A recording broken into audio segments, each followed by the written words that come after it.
Hello there, stamping friends. It's Jackie Ballheis from Compin Stampers. Today, I have a quick and easy card making technique that is perfect to use on masculine cards. Two things we struggle with: quick and easy techniques and masculine cards. I think you're going to like this card, and it's perfect for masculine cards for any occasion. Anytime you need to make a card with just this fun technique, it's going to make you feel like an artist. So let's go ahead, flip the camera down, and let's get stamping.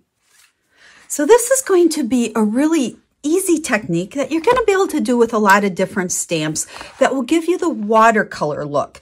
Like I said, it's going to make you feel like an artist. Now I have lots of tips to share, and I'm going to show you how the stamped image will look differently depending on what you do to it. So it's kind of a fun thing.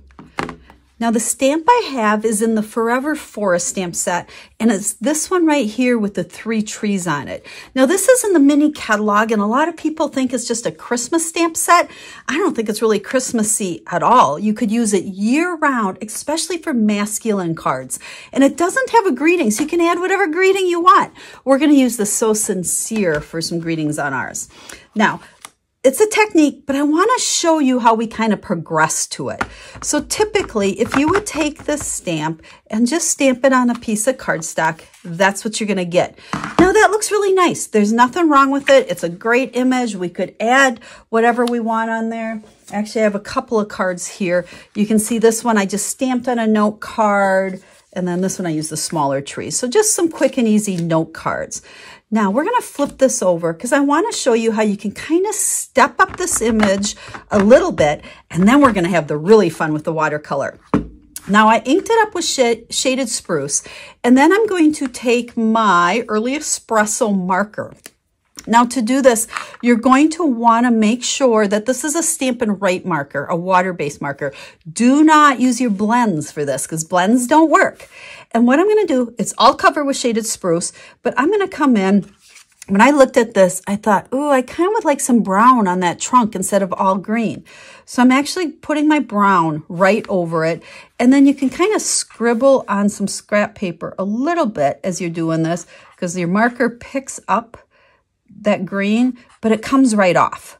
So it's not going to hurt my marker. You can see as I scribble, the green comes off. And then we're going to, especially on these trunks where they're really big, we can go over it a couple of times. Then I kind of, try to do a little bit in between there. And we'll get this one. So this is just a way to get 2 different colors on here without really like using your markers to color all of it, because this brown will just go right over it. Okay, so let's get these stems again, or trunks. They're not really stems, are they? And let's stamp it. There we go. Actually that brown didn't get too dark up through there. I probably should have scribbled it off a little bit more, but you can see that it does have some brown compared to that really dark green on there. Okay, now I'm going to do the fun one here. What we're going to do is I have a piece of watercolor paper this time, and we're going to start again. We're going to ink this up, and we're going to try to get some brown. Actually, I think this marker of mine is kind of drying up. It's an oldie. Let me see if I have another one. I got another one here. This one might be much better.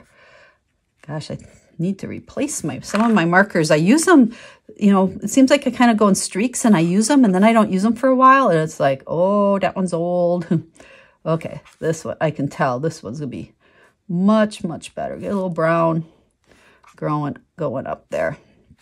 Okay, so that's ready to stamp. Now, what I'm going to do is stamp this on watercolor paper.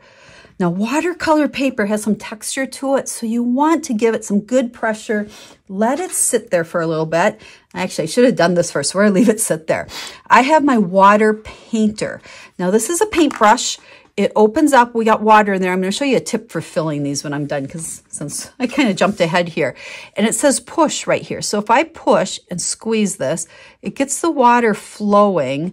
And just get it started. And now you can see how it's like using a brush and dipping it in water, but I don't have to dip it. The water's just flowing right down through there.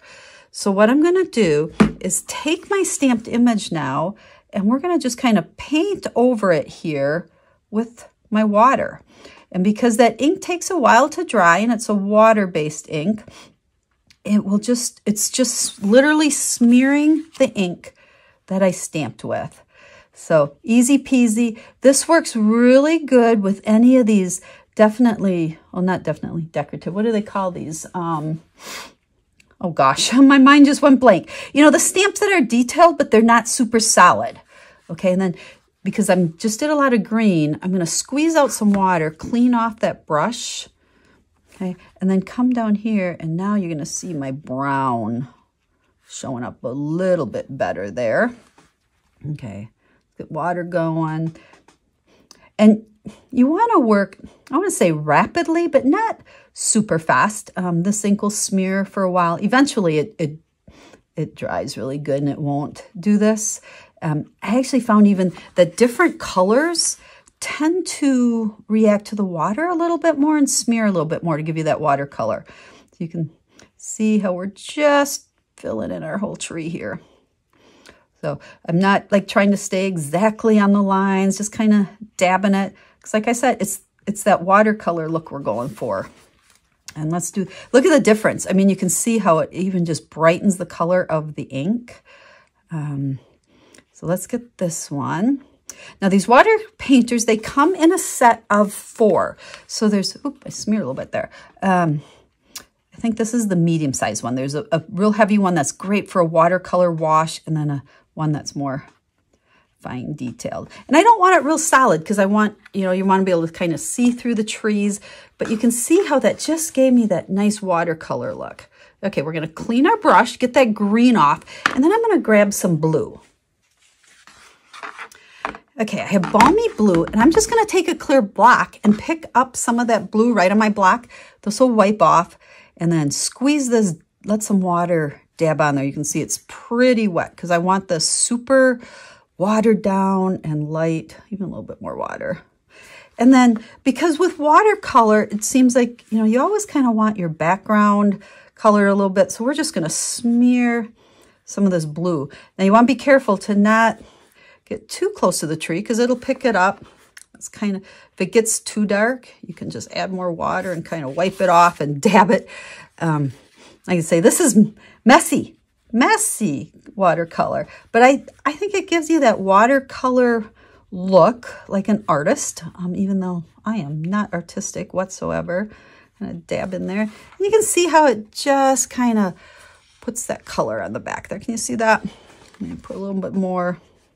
Okay, the more watered down, the lighter it's going to be. So there we go. So there is that part of it. And then let's clean our brush again because we've got blue on there. And I'm going to come with the little ground stamp, I guess they call it here. And we're going to take this and I'm going to just stamp it a whole bunch of times. Ink it up, stamp, stamp, stamp, stamp, stamp. This will give you all different dimension down here. Your ground is never level, and it's never the exact solid color. So it just gives you a bunch of dimension there. And then same thing, we're going to come in here and add a little bit of water. And you can see this crumb cake ink doesn't smear quite as much as that green does. For whatever reason, greens tend to smear even more. But we want to go over it to give it our watercolor. There we go. So there is our scene that we can then, we'll add it onto a piece of early espresso. And I'm going to just bring in my finished card here. You can see where I just stamped "You're in my heart and prayers." Now you're going to want to make sure this dries completely. You could use your heat tool to dry it a little bit before you stamp on it because we don't want that to smear at all. And then in the inside, I just put a couple layers. Now, I'll have a picture of both of these cards over on my website, and it'll list all of the supplies and colors I used, as well as all of my measurements. So if you'd like to recreate these, I'll make it real easy for you just to copy them. So here again, your kindness is so appreciated, and then the inside. So those are the 2 cards with our simple watercoloring technique. Great masculine cards. Now, just a couple of things before we go. I want to show you, some of you, if you don't have the water pens, I think they call them, water painters, you could also do the same technique with just a regular paintbrush, cheapo paintbrush, dip it in some water and paint over it, just like a paintbrush. This just makes it easy because of the barrel on there. Now these, to refill them, they squeeze or turn opposite. So you take the top off. And what I have found, because where I stamp, I don't have water. This is just a hair color applicator I bought from a beauty supply store. I cut the tip off so it's a little bit thicker, and I keep water in this, and it makes it really easy just to squirt that in and refill my water painter when it gets too full. So that's just a fun little tip.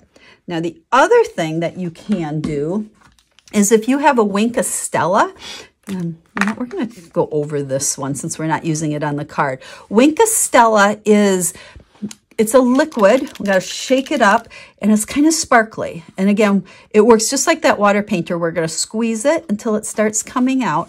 But since it's liquidy, it will do the exact same thing. And so you can see this is even smearing my paint even more. I could do this right from the beginning. I wouldn't have to use water. I could just use Wink of Stella. And you can see, I think you can see them. Let me just do this tree and then we'll hold it up and see if you can get the sparkle. This is actually making it super pretty. So some of the green that didn't smear before is smearing now, and it's nice and sparkly.